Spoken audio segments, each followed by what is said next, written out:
Jaraknya itu 20 meter, Mas. Mbah Suro ini tinggal Pak Untung ini buat melakukan ritual jualan sate gagak. Iya. Ternyata gabah. Akhirnya dibuang. Lah akhirnya Pak Bejo ini dimarahin, Mas, dimaki-maki sama Mbah Suro. Dasar kamu. Tadinya kamu bawa pulang. Bukannya kamu kan punya peliharaan. Lah paling gabah tok, Mbah. Kamu nggak tahu. Sebenarnya itu bukan gabah, itu emas.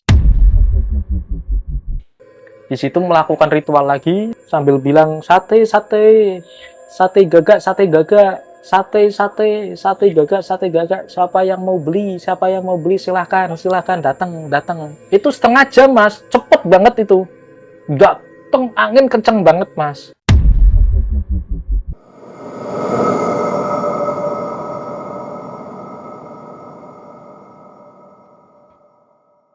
Assalamualaikum warahmatullahi wabarakatuh. Ketemu lagi nih di channel Kang Jin Misteri. Masih bersama saya Kang Jin. Masih duduk manis sambil nyulap dupa, tapi nggak ada kopinya nih ya.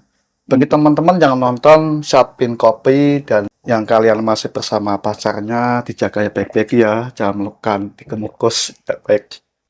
Bagi kalian dari manapun kalian berada, dari Sabang sampai Merauke yang sudah setia sekali untuk menunggu video di Kang Jin Misteri, insya Allah akan selalu setia untuk menemani Anda di cerita-cerita horor dan misteri dari narasumber yang penuh misteri.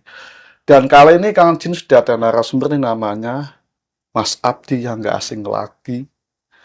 Beliau akan menemani Anda untuk berbagi pengalaman cerita mistis dari salah satu seseorang melakukan ritual jualan sate gagak di malam hari di Alas Purwo yang sudah terkenal sangat angker, bahkan mungkin sudah terkenal dari seluruh Jawa Tengah. Alas Purwo, Alas Roban, Cadas Pangeran, itu sudah populer banget ya guys. Oke, seperti apa kisah ceritanya? Mari simak bersama. Matikan lampu, Kang Jin Misteri, kisah seram dari pelosok dunia.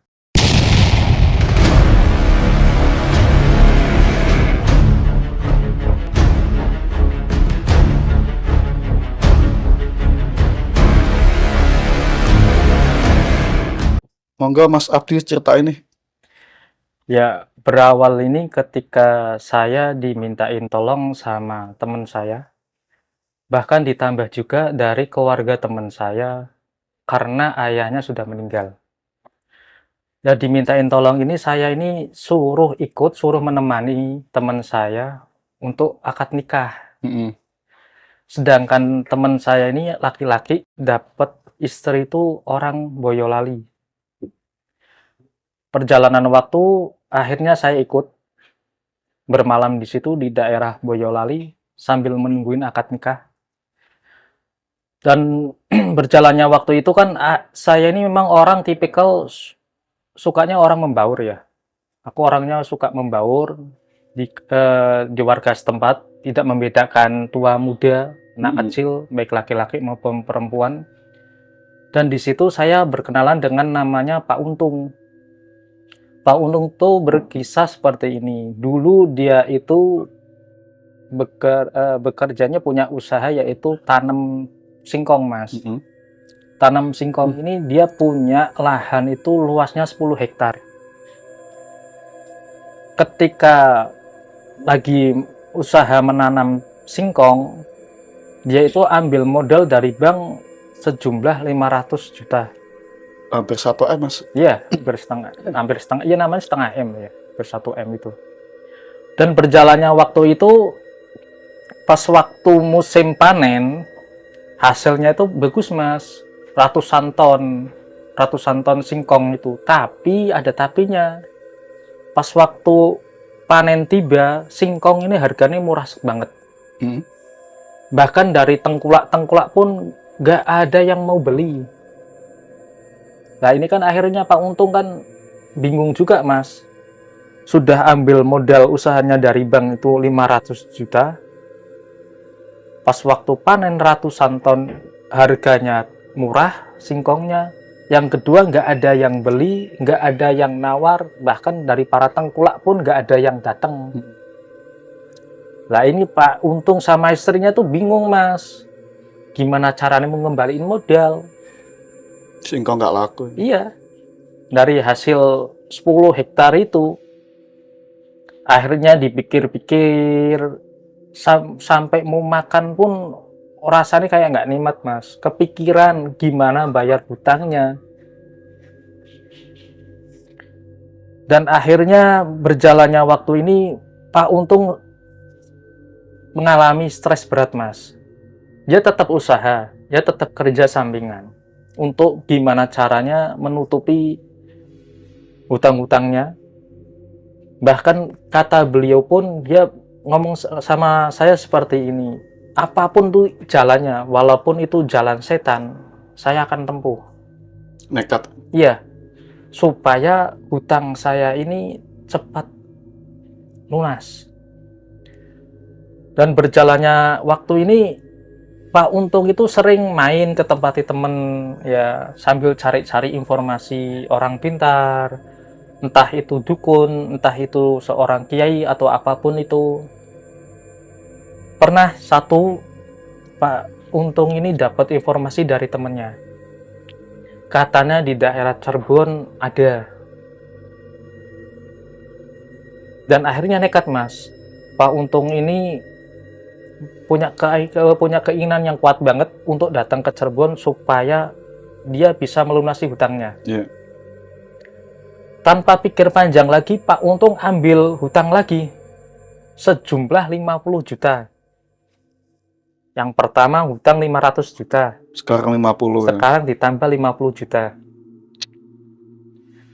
Dan apesnya lagi, dalam perjalanan belum menuju ke kota Cirebon, Pak Yusuf ini dapat musibah, yaitu kena gendam atau hipnotis orang. Jadi uang yang pinjem 50 juta itu buat bekal nanti di Cirebon, raib seketika, Mas. Habis. Iya, tambah pusing lagi kan. Dia bilang, ya Allah, kenapa ini kok ujian berturut-turut. Akhirnya Pak Yusuf nggak jadi melanjutkan perjalanan ke Cirebon, Mas, pulang ke Boyolali. Dan berjalannya waktu lagi, Mas, dia itu sampai, Mas, cari-cari dimanapun orang pintar yang bisa istilahnya pesugihan kayak gitu, apapun jenis pesugihannya bakal dia jalanin. Ketemu lagi, Mas, ada satu orang, seorang dukun, tapi kata Pak Yusuf ini, dukun ini nggak mau disebut namanya. Dia ngasih informasi seperti ini, saya bisa menolong kamu, tapi ada satu syaratnya, yaitu jangan pernah kamu tanya nama saya siapa. Iya. Rahasia. Ya udah, saya mau. Dia bilang kayak gitu. Bah, Pak Yusuf, Pak Untung ini akhirnya seperti ini. Gimana? Pesugihan apa yang bakal saya lakukan? Sudah, kamu nggak usah banyak tanya, sekarang kamu ikut ke rumah saya dulu. Lah akhirnya Pak Untung ini berboncengan sama si Mbah Dukun ini ke tempatnya Mbah Dukun untuk membahas pesugihan apa yang bakal dia jalanin. Yeah. Ketika sudah nyampe di rumahnya si Mbah Dukun ini, Pak Untung tuh kaget. Katanya apa, Mas? Kagetnya, si Mbah Dukun ini menyarankan untuk melakukan pesugihan blorong. Akhirnya tanpa pikir panjang, ya saya siap.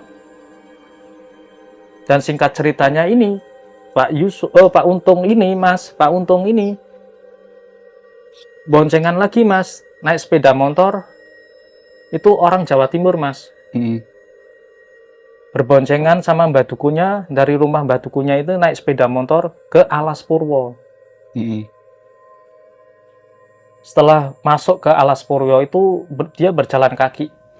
Lamanya itu 2 jam. Jauh ya? Iya. Masuk ke dalam di Alas Purwo, terus di situ ada namanya tuh goa, Mas. Nggak tahu goa apa namanya. Kata Pak Untung ini, saya juga belum pernah lihat, dan baru pertama kali Pak Untung ini masuk ke Alas Purwo. Dan si Mbah Dukun ini ngasih informasi seperti ini, nanti kamu ikutin apa perintah saya, tapi kamu lihat dulu apa yang saya lakukan. Setelah itu baru kamu menjalankan apa yang saya lakukan. Akhirnya dipantau Mas, diliatin. Jadi Mbah Dukunnya dulu Mas. Mbah Dukunnya itu masuk nih. Masuk ke dalam gua. Terus dia melakukan semedi. Itu kurang lebih lamanya itu 15 menit. Iya. Setelah itu keluar Mbah Dukunnya itu. Kata Mbah Dukunnya seperti ini. Gantian kamu yang masuk ke situ dan melakukan semedi. Nah, di dalamnya goa ini yang dituturkan sama Pak Untung ini seperti ini Mas. Jadi di dalamnya itu Mas, goa Mas. Goa ini sebelum dia mau melakukan semedi, dia ini harus yang namanya apa? Menyeberang sungai. Jadi di dalam goa ini ada sungai, ada aliran sungai. Kecil ya? Ya nggak luas ya, kecil lah. Tapi yang bikin Pak Untung ini takut setengah mati apa Mas? Ya mungkin kedalamannya tuh 1 meter ada kedalaman sungai itu yang ada di dalam goa itu. Bahkan ada airnya. Yang bikin jantung Pak Untung ini mau copot dan tulangnya itu kayak mau apa ya? Kayak mau lepas itu. Yang dia lihat di dalam aliran sungai itu banyak ularnya Mas.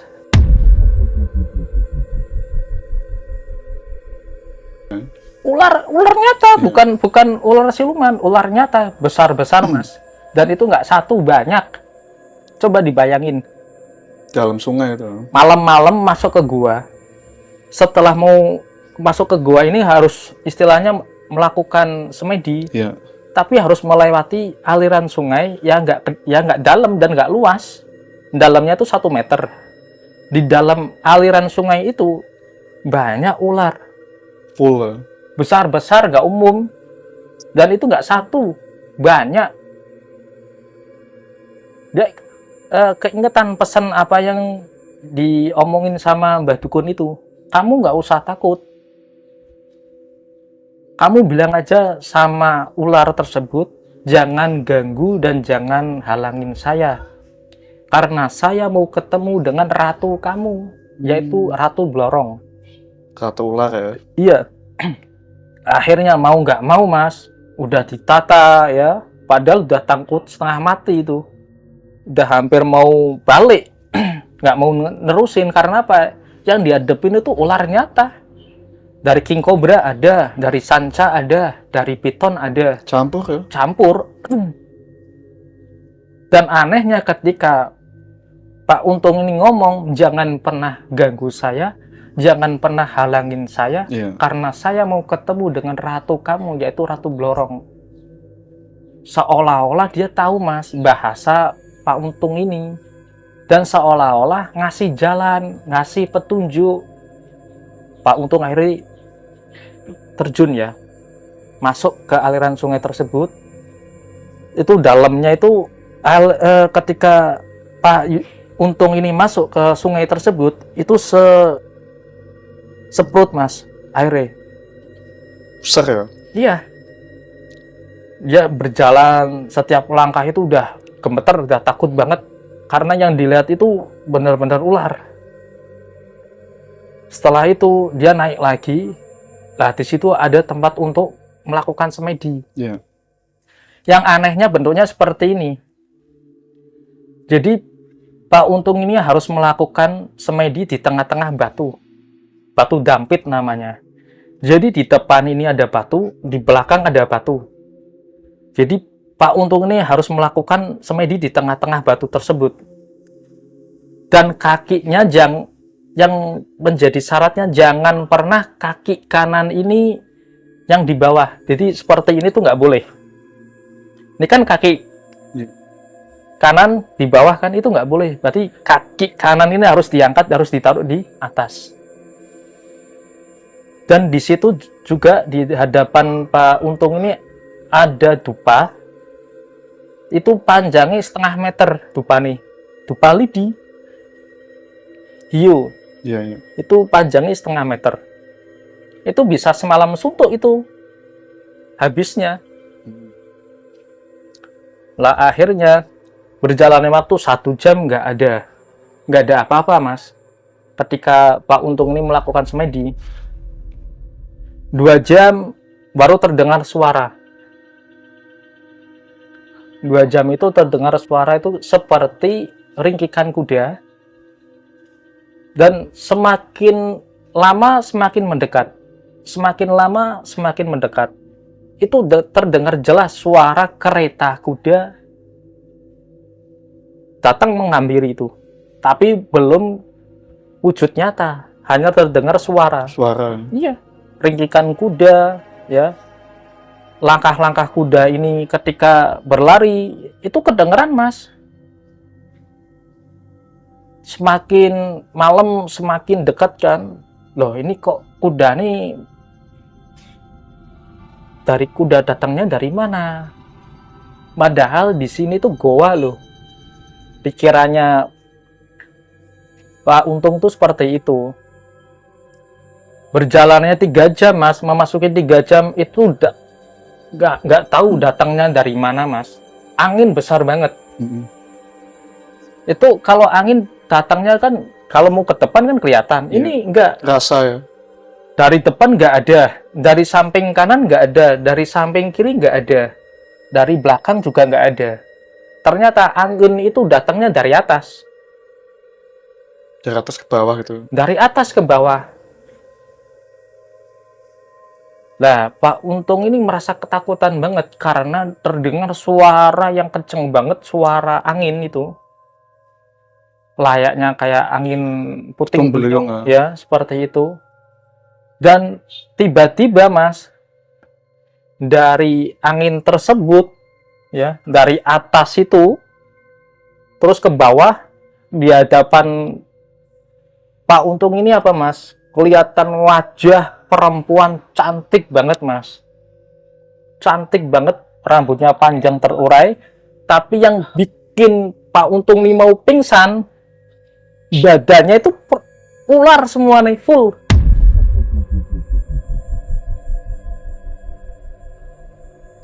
Jadi setengah badan ini tuh ular ke bawah. Badan ke atas ini wujudnya perempuan. Akhirnya ditata dengan sekuat hati, saya ini mau kaya, saya ini harus kaya, saya ini harus kaya. Akhirnya nih muncul rasa keberanian tersebut mas. Ditanya sama Ratu Blorong ini, tujuan kamu datang ke sini untuk apa?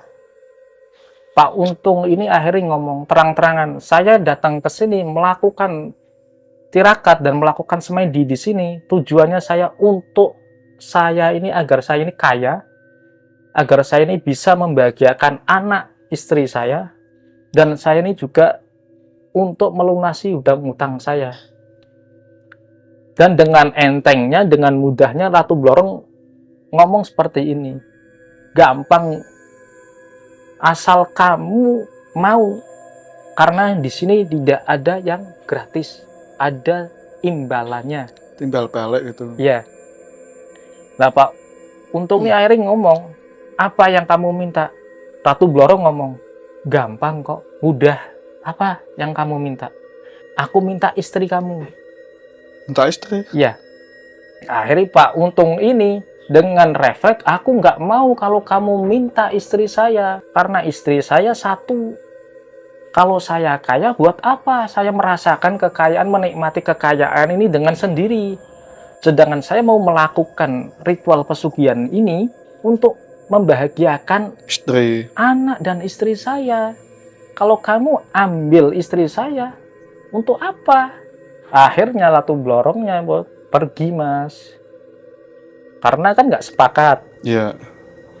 Pergi itu ya itu, suara itu kayak angin itu, dari bawah ke atas, tapi ada ciri khasnya mas, baunya amis.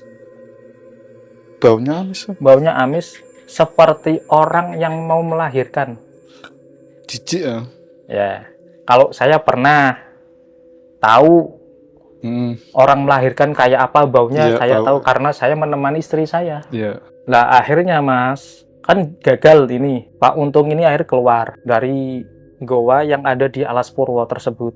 Dan akhirnya juga Pak Untung ini nggak mau berlama-lama di dalam alas purwo. Akhirnya dia nekat pulang ke Boyolali, Mas. Dan tanpa diketahui pun, kejadiannya nih pindah lagi nih, Mas. Apa yang dirasakan istrinya di rumah. Jadi kata istri Pak Untung ini, jam 12 malam tuh ada suara ledakan, Mas. Suara ledakan. Bor, kayak gitu. Ya, di rumah. Jadi posisinya seperti itu, Mas. Jadi pas waktu Pak Untung ini melakukan semedi atau melakukan tirakat di alas purwo, itu kan nggak tahu, Mas, jam berapa nih. Dan istrinya juga mengalami, Mas, ketika jam 12 malam ada suara ledakan. Ternyata apa, Mas? Bukan serangan gaib, bukan. Rumahnya roboh. Oh. Cara mendadak. Iya. Akhirnya, Mas, makin sedih. Istrinya itu kan sambil nangis. Saya ini belum bisa melunasi hutang saya. Kok ini dapat musibah lagi?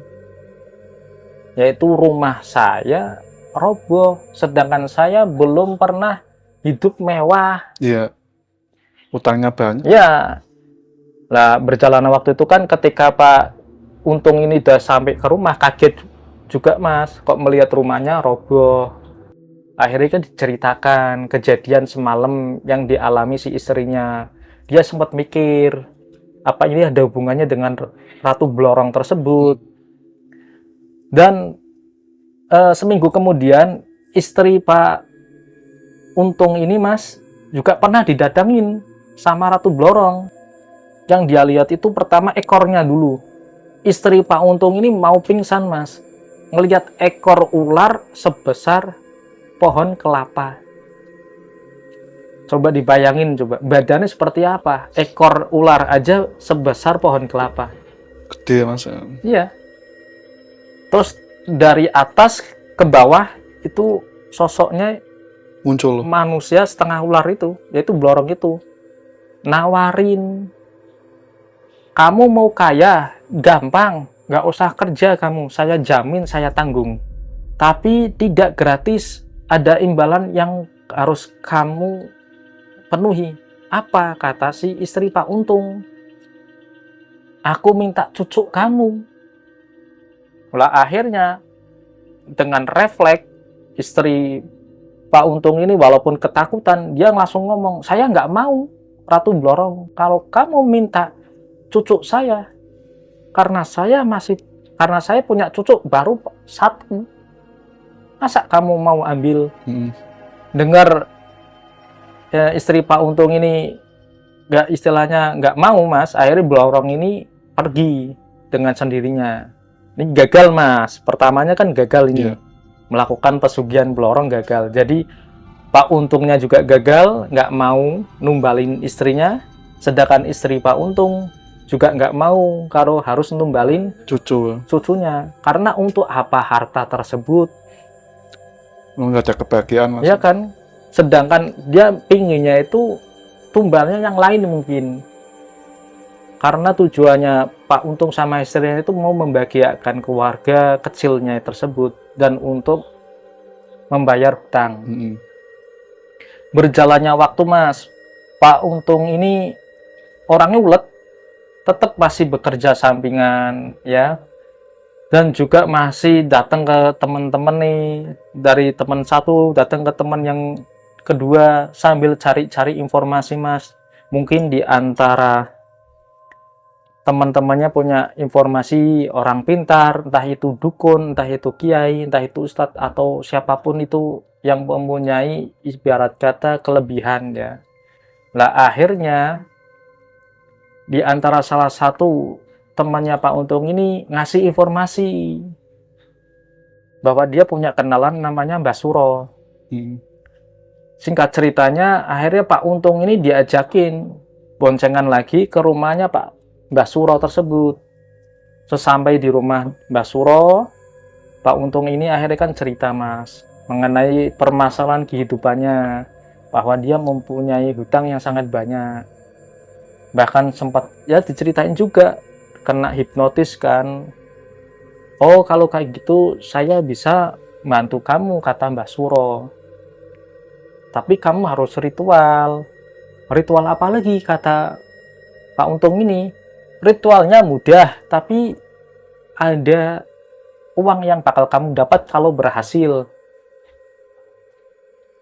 Si Mbah Suro tersebut ngomong seperti itu. Apa yang menjadi persyaratannya? Mudah kok. Biar syarat-syaratnya saya sendiri yang menyediakan, kata Mbah Suro. Yang penting kamu mau melakukan ritual tersebut sendiri, ya, karena kamu kan yang bakal menjadi pelaku. Iya.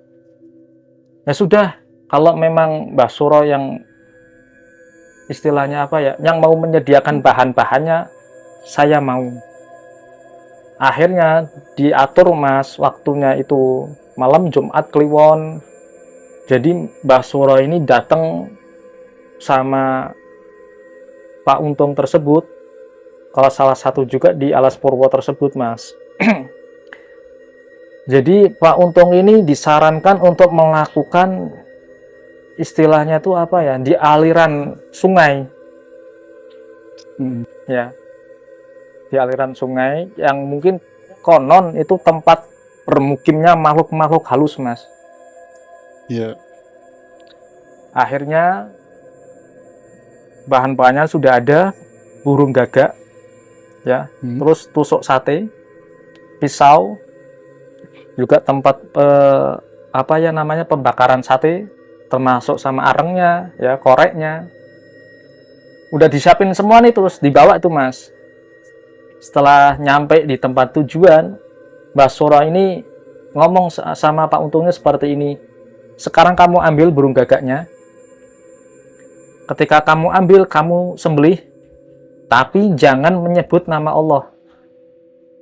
Waktu nyembelih itu nggak boleh baca bismillah, itu nggak boleh. Udah kamu sembelih, kamu cabutin bulunya, ya. Setelah kamu cabutin bulunya, kamu potong-potong dagingnya itu kecil-kecil, terus kamu tusukkan, seolah-olah kamu tuh bikin, seolah-olah kamu bikin sate. Iya.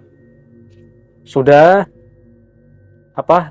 omongannya Mbah Suro ini udah diturutin. Sekarang saya bakal tinggal kamu, ya, jaraknya itu 20 meter, Mas. Mbah Suro ini tinggal Pak Untung ini buat melakukan ritual jualan sate gagak. Iya.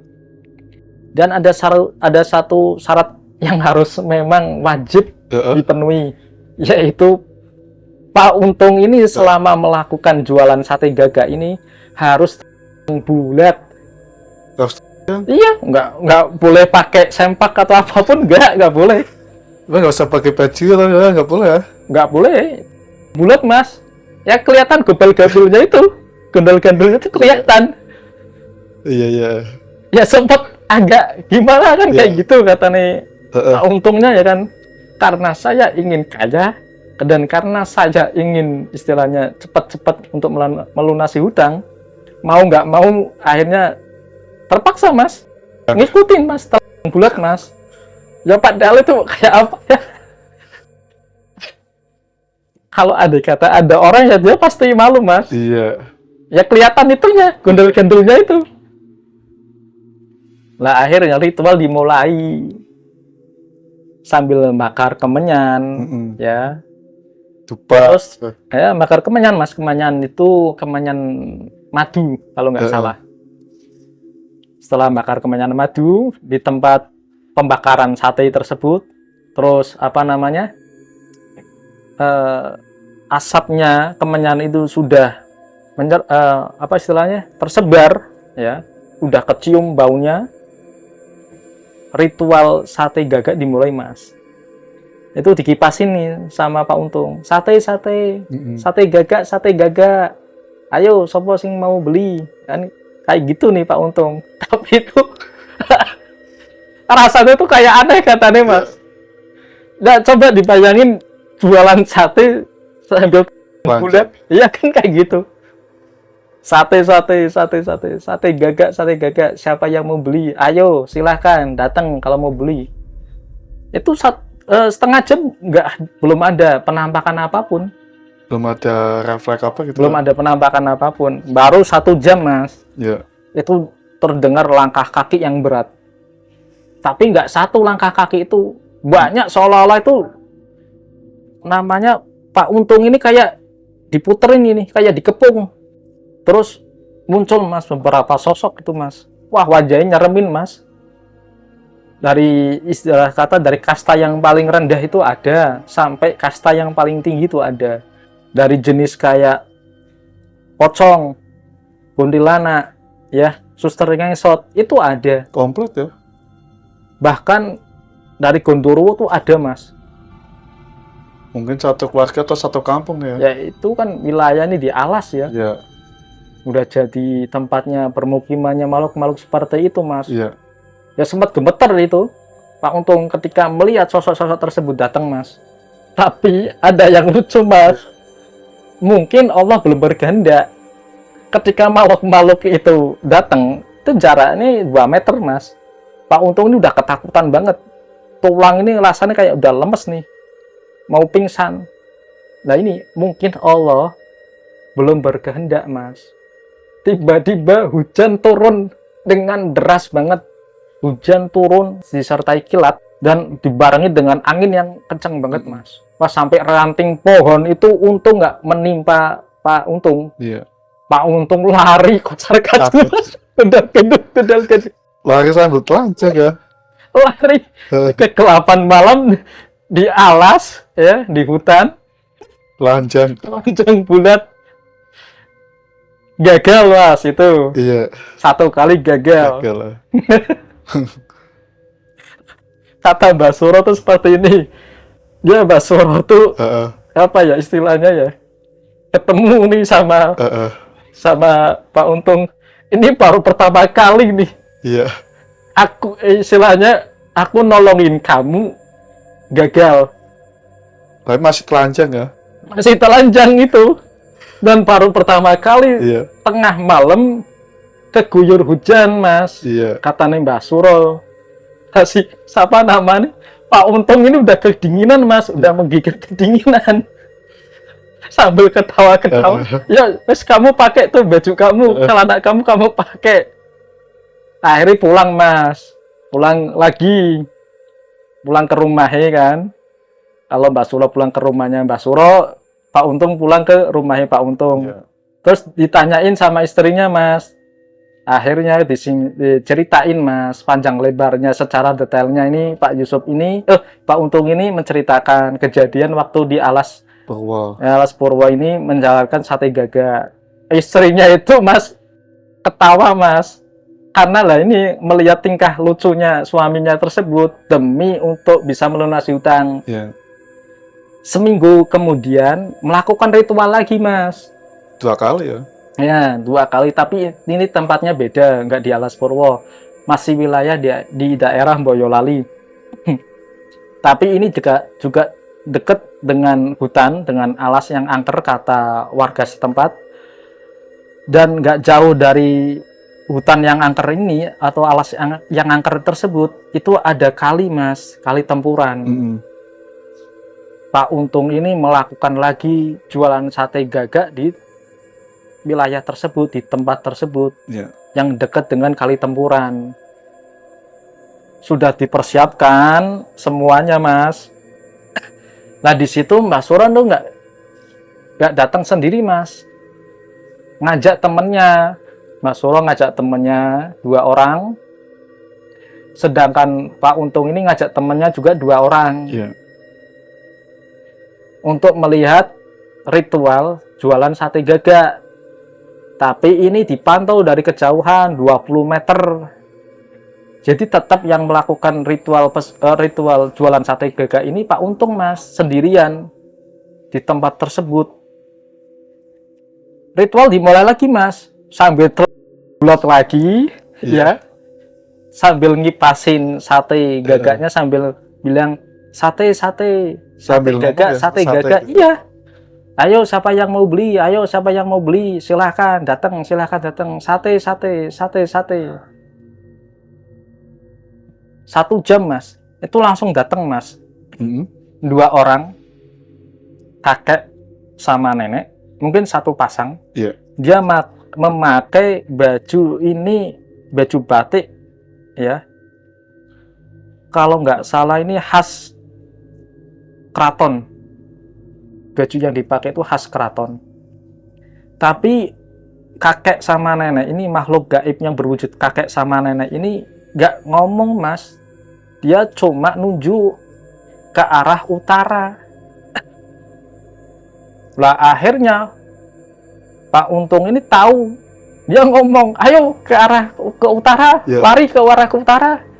Aku dapat informasi nih. Wah, langsung lari nih, Mas. Nggak masuk, nggak pikir panjang nih. Pak Untung ini sambil telan bulat, lari, diikutin sama Mbak Suro. Sama temannya Mbak Suro yang dua, terus sama temannya Pak Untung ini juga dua, ngikut, Mas, nyari menuju ke arah utara. Kamu dapat apa, katanya Mbak Suro? Ini aku dapat petunjuk, ditunjuk ke arah ke utara, Mas. Nah, di situ, Mas, ternyata ada resmil, tapi kecil. Ada resmil tapi kecil. Di situ masih ada gabah padi. Tapi yang menemukan gabah padi ini bukan Pak Untung, tapi temennya Mbah Suro yang dua orang tersebut. Jadi dipencar. Jadi Pak Untung sama Mbah Suro ke arah utara. Temennya Pak Untung ini ke arah timur. Sedangkan temen Mbah Suro ini ke arah barat. Yang dari rombongan yang mencari di arah barat itu, Mas, menemukan, Mas, gabah. Itu nggak banyak sih. Kayak gunungan kecil, Mas. Iya. Kayak gunungan kecil. Terus lah yang menemukan ini namanya Pak Bejo. Pak Bejo ini sempat ngambil gabah tersebut, diangkat. Walah gabah tok. Sedangkan Pak Bejo ini punya peliharaan, Mas. Iya. Kayak bebek, kayak ayam, kayak entok, dan seperti itu kan. Kenapa, kata nih Mbah Suro ini kan ketika pas waktu dikonfirmasi ya, kenapa nggak diambil kamu? Malah dibuang, Mas. Gabah yang sudah ada di tangan, diliatin, dia cuma bilang, walah gabah tok. Dibuang, Mas. Keselokan, kayak ke aliran air itu. Terus pulang. Lah akhirnya kumpulkan Pak Untungnya, Mbah Bejo sama temennya Pak Untung ada dua, temennya Mbah Bejo ada dua, terus ditanyain, kamu ngelihat apa? Lah ini istilahnya itu dari grupnya Mbah Suro ini kan, Pak Bejo ini sempat ngomong, aku tadi ketemu ngeliat tumpukan gabah kayak gunungan kecil, nggak banyak, kayak gunungan kecil. Terus saya ambil, saya lihat, cuma saya ngomong, walah ternyata gabah. Akhirnya dibuang. Lah akhirnya Pak Bejo ini dimarahin, Mas, dimaki-maki sama Mbah Suro.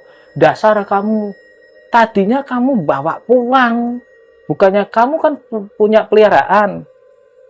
Lah paling gabah tok, Mbah, kamu nggak tahu. Sebenarnya itu bukan gabah, itu emas.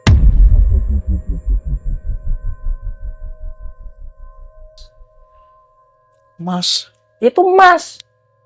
Cuma mungkin apa ya, dikelabui. Iya. Mata mereka itu dikelabuin dengan sama makhluk gaib itu.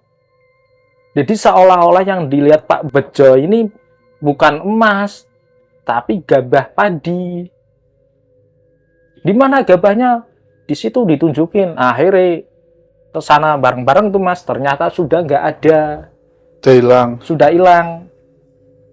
Jadi pertama Pak Untung ini melakukan ritual pesugihan Nyi Blorong sudah gagal. Yang keduanya melakukan jualan sate gagal. Gagal. Yang kedua sebenarnya ini sudah berhasil, Mas. Tapi mungkin kurang pemahaman. Di antara tim tersebut kurang pemahaman. Padahal itu sudah nyata. Sudah menemukan emas tapi berwujudnya gabah. Mungkin sama makhluk gaib tersebut dikelabui matanya. Seolah-olah yang dia lihat bukan emas, tapi gabah padi. Akhirnya pulang dengan tangan kosong. Berjalannya waktu lagi 3 harinya, Mbah Suro datang ke tempatnya Pak Untung. Masih mau melakukan ritual jualan sate gagak lagi nggak nih Pak Untung? Saya mau Pak. Yang penting bahan-bahannya dari panjenengan. Ya sudah nggak apa-apa. Kamu tetap masih pelakunya. Kamu yang tetap harus jualan lagi. Lah akhirnya Mas, disepakatilah. Malam Selasa Kliwon, datang lagi nih sama rombongan yang masih utuh yang kedua kalinya itu datang tempatnya sama tapi jaraknya istilahnya dibikin semakin mendalam lagi lah. Iya. Di situ melakukan ritual lagi sambil Pak Untungnya sambil bulat sambil bilang sate gagak sate gagak siapa yang mau beli silahkan datang. Itu setengah jam Mas, cepet banget itu.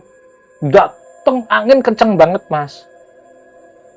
Sampai sebenarnya mau kabur nih Pak Untung ini. Sudah nggak lumrah anginnya, kencengnya. Tapi yang menjadi anehnya, Mbah Suro sama timnya, ya, teman-temannya dari Mbah Suro, teman-temannya dari Pak Untung ini nggak dengar apapun dan nggak ngelihat apapun. Jadi angin tersebut itu seolah-olah dirasakan sama Pak Untung. Di tempat situ tok Mas. Jadi muter tok tuh angin. Dan akhirnya saking ketakutan tapi penasaran, ditata nih rasa keberaniannya Pak Untung ini. Aku harus sukses, aku harus kaya. Ditungguin Mas sampai lamanya itu setengah jam. Itu angin itu. Tapi kok mata ini seolah-olah ditarik, disuruh ngeliatin ke atas. Ternyata bener Mas. Di situ ada makhluk gaib berwujud manusia. Tapi bawa koper besar banget. Gede banget. Kopernya tuh kayak nggak koper kecil. Iya. Koper ibarat kata kayak orang mau apa ya, istilahnya kata nih Mau pergi gitu. ya mau pergi mau ke bandara kayak gitu. Itu ditenteng Mas kopernya. Lah Pak Untung ini sampai akhirnya loncat supaya tangan ini bisa ngeraih koper tersebut Mas. Tapi nggak bisa Mas. Tetap masih diikutin nih arahnya makhluk gaib ini pergi kemana diikutin Mas sambil bulat sambil gondal-gandul tersebut kan loncat sambil tangannya kayak gini seolah-olah tuh mau ngambil koper tersebut Mas. Akhirnya Mas kehabisan nafas, mungkin sudah capek, kehabisan nafas, keringatnya sudah bercucuran Mas. Keringatnya tuh dari kepala sampai ke bawah Mas, termasuknya gondal-gandul itu keringat kata nih. Keringetan itu. Akhirnya Mas diputuskan untuk berhenti, nggak jadi mengejar lagi Mas. Dan akhirnya gagal lagi. Apa yang dilakukan ini Pak Untung ini dari awal sampai terakhir ini gagal. Mungkin Allah masih melindungi dia. 4 kali ya. Iya. Seperti itu. Tapi nggak ada efek sampingnya Mas. Kan karena gagal mungkin nggak ada efek sampingnya Mas. Padahal sudah jualan sate gagak sambil telanjang ya. Iya, dibela-belain jualan sate gagak sambil. Terus masalah utangnya gimana? Utangnya gimana? Yang mungkin akhirnya utangnya itu walaupun belum lunas, tapi tetap dibayar Mas, tetap dicicil ya? Dengan menjual tanah-tanahnya. Dan dia juga ini Pak Untung ini bekerja sebagai apa ya? Tukang pecah batu. Iya. Tukang pecah batu, terus ngangkatin batu-batu ke truk, ke pick up ya. Iya. Nek orang Jawa itu bilangnya apa sih? Mencari berangkalan seperti itu. Kerjanya seperti itu Mas. Dia cuma bilang seperti itu sama saya kayak gini. Saya cuma titip pesan sama kamu jangan pernah melakukan apapun itu jenis pesugihan. Ya, karena apa? Ya mungkin nih Allah masih melindungi saya. Kalau Allah nggak melindungi saya, mungkin saya bakal tetap kaya, tapi tetap ada konsekuensinya. Apalagi yang berhubungan dengan Ratu Blorong. Pas jualan sate gagak yang ditemui kakek nenek sepasang ini ya, dia ngambil satenya nggak pas? Enggak ngambil. Nggak ngambil, terus diarahin nggak? Diarahin, dia nunjuk ke arah utara. Iya, diresmel itu kan? Iya, seolah-olah itu apa ya, Pak Untung ini tahu loh bahwa saya bakal dapat. Saya bakal dapat, kata Pak Untung ini. Firasatnya seperti itu. Ternyata asli ini memang hasilnya sebenarnya dapat, Mas. Cuma Nggak lihat. iya, mungkin kurang pemahaman ya yang ikut sama Mbah Suro tersebut. Terus ritual pertama di Alas Purwo ketemu dengan Ratu Blorong ya. Itu berarti minta timbal balik, tumbal kan ya? Iya, tumbal. Cucu sama istri ya? Iya. Dia nggak mau. Pertama ini kan tumbalnya kan istri. Iya, sama Iya. cucu itu ya. Nah, sedangkan cucu ini ketika ya Ratu Blorong ini mendatangi rumahnya Pak Untung, tapi yang didatangi bukan Pak Untungnya, tapi istrinya. Seperti itu. Nah, terus cara tiba-tiba rumahnya roboh ini efek dari Ratu Blorong atau Iya, gimana? efek dari Ratu Blorong mungkin marah ya. Marah, Iya. Seperti itu, Mas. marah nggak mau ngasih tumbal gitu. Iya, maksudnya tuh marah. Ya, kesepakatan gagal gitu. Mm-mm.